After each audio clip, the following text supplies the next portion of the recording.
Sebelum melanjutkan, jangan lupa subscribe dulu. Terima kasih. Bab 281, Tim Pedang Berdarah, ayo berangkat. Setelah 3 hari, Jian Wushuang duduk di tanah, dengan kaki disilangkan, di tengah halaman tempat tinggal regu ke-9. Ia dikelilingi oleh kabut tebal, yang diubah oleh esensi pedang. Alam esensi pedang meliputi area seluas sekitar belasan meter. Sejumlah besar kabut abu-abu mulai berkumpul. Kabut itu menjadi semakin padat, hampir mengembun menjadi air. Pada akhirnya, kabut kelabu itu berangsur-angsur menghilang. Aku masih selangkah lagi darinya. Jian Wushuang menggelengkan kepalanya. Sedangkan untuk 3 gerakan alam pedang, gerakan pertama, kabut pedang, mudah dipahami. Dia telah menguasainya setelah berlatih selama 3 hari. Akan tetapi, cukup sulit baginya untuk menguasai Sword Tide dan Sword Si, jurus kedua dan jurus ketiga. Hanya sedikit orang yang menguasai jurus kedua di Sekte Daluo Heaven. Meskipun Jian Wushuang memiliki bakat yang tak tertandingi dalam prinsip pedangnya, dia tidak dapat menguasai jurus kedua dalam waktu yang singkat. Bagaimanapun, dia baru saja memperoleh keterampilan pedang ini. Jian Wushuang berdiri dan berjalan menuju meja batu. 2 anggota regunya sedang minum di meja. Melihat Jian Wushuang datang, salah satu dari mereka tersenyum dan berseru. "Pendekar, kamu sudah berlatih setengah hari dan belum beristirahat. Apakah kamu berlatih terlalu keras? Apa yang kau tahu? Jika dia tidak berlatih keras, bagaimana dia bisa mendapatkan kekuatan seperti itu di usianya?" Jawab anggota lainnya. Mereka berdua memperlakukan Jian Wushuang dengan penuh antusiasme dan rasa hormat yang hangat. 3 hari yang lalu, ketika dia baru tiba di sini, Jian Wushuang bertarung dengan rekan satu timnya dalam serangkaian pertarungan ringan. Awalnya mereka tidak menganggap serius pertarungan itu ketika mereka mengetahui Jian Wushuang baru saja mencapai alam void yang awal. Namun, ketika pertarungan dimulai, mereka terkejut dengan potensi pertempuran yang dimiliki Jian Wushuang. Kecuali Taisan, yang nyaris berhasil memaksakan hasil seri dengan Jian Wushuang, 8 rekan setim lainnya dikalahkan satu demi satu. Namun, mereka tidak tahu bahwa Jian Wushuang tidak menggunakan kekuatan penuhnya saat itu. "Ayo, minum dulu."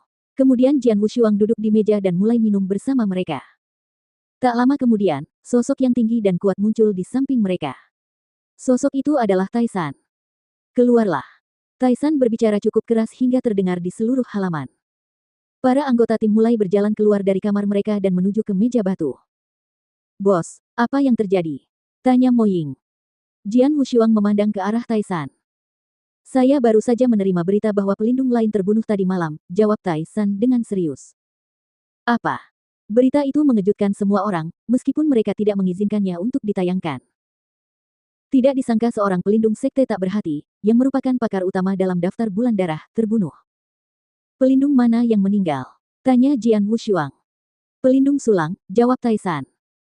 Sulang menduduki peringkat jauh di atas posisi 900, dan dianggap sebagai yang terlemah dari 8 pelindung. Pelindung Sulang bisa saja melaksanakan tugasnya. Tidak seorang pun tahu bagaimana Pulau Iblis menemukan lokasinya. Dia dibunuh oleh 3 iblis dari Pulau Iblis, imbuh Taisan. Jian Wushuang sedikit terkejut. Baik Sekte Tanpa Hati maupun Pulau Iblis, masing-masing merupakan bagian dari 4 faksi di Prefektur Skywave. Beimu dan Leng yang mengatakan bahwa Sekte Tanpa Hati telah banyak bertempur sengit dengan Pulau Iblis. Pulau Iblis tidak lebih lemah dari Sekte Tanpa Hati. Penguasa pulau mereka juga merupakan ahli di level setengah suci dan 7 iblis merupakan ahli di daftar bulan darah. Tidak mengherankan mengapa Sulang tidak dapat melarikan diri saat didesak oleh 3 iblis sekaligus. Pelindung Sulang terbunuh. Setelah menerima berita itu, guru kita dan pelindung lainnya menjadi marah, dan pasti berencana untuk membalas dendam di Pulau Iblis. Mereka mungkin membutuhkan kita, jadi kita harus bersiap untuk itu. Taisan menjelaskan. Mendengar hal itu, para ahli di tim tersebut tidak merasa gugup, tetapi malah bersemangat. "Akhirnya, giliran kita. Terakhir kali kami keluar adalah setengah bulan yang lalu. Haha, biarlah pertempurannya menjadi ganas dan berdarah." Para pakar berbincang dan tertawa, Jian Wushuang tersenyum tipis, dengan kilatan harapan di matanya. Benar saja, panggilan itu datang hanya setengah hari kemudian. Tim Blade berdarah, berkumpul. Sebuah suara keras terdengar di atas kota tanpa hati, menyebabkan kekacauan di seluruh kota. Para ahli dari tim pedang berdarah, yang telah bersiap, melompat pada saat itu juga. 10 regu telah berkumpul dalam sekejap mata. Wu Jiu yang sudah setengah baya berdiri di depan para ahli, dengan 2 pelindung lainnya di sisinya. Salah satu pelindung adalah Beimu. Wu Jiu menatap para ahli dengan mata dingin. Lalu dia melambaikan tangannya. "Minggir." Wu Jiu dan kedua pelindung memimpin tim pedang berdarah keluar dari kota tanpa hati. Ada 3 pelindung dan 100 ahli di puncak alam Void Yang. Apa yang akan kita lakukan? Apakah kita akan melancarkan serangan frontal terhadap Pulau Iblis? Gumam Jian Wushuang. Aku ragu kalau itu hanya serangan frontal. Taisan menggelengkan kepalanya. Tim pedang kita yang berdarah-darah adalah kartu truf sekte tanpa hati. Kalau kita tidak mengincar pertempuran yang menentukan, kita tidak akan pernah berangkat. Apapun yang dia lakukan, aku akan mengikuti perintah ketiga pelindung, kata Mo Ying di samping Jian Wushuang. Meski mereka masih belum jelas apa misi mereka, mereka tetap bersemangat. Setelah setengah hari, mereka tiba di depan sebuah kota. Itu, kota Golden Wing. Taisan mengerutkan kening dan bertanya, bukankah kota Golden Wing adalah wilayah geng Wing? Apa yang kita lakukan di sini? Winggang. Pasukan lain juga merasa terkejut. Winggang juga merupakan kekuatan yang kuat di prefektur Skywave. Ada 2 guru yang berhasil memasukkan nama mereka ke dalam daftar bulan darah. Salah satu guru mereka, Shen Tianyu, memiliki peringkat lebih tinggi daripada yang lain. Kecuali kedua tuannya, kekuatan pasukan mereka agak biasa saja. Geng Wing jauh lebih lemah daripada sekte tanpa hati atau Pulau Iblis. Mendengarkan.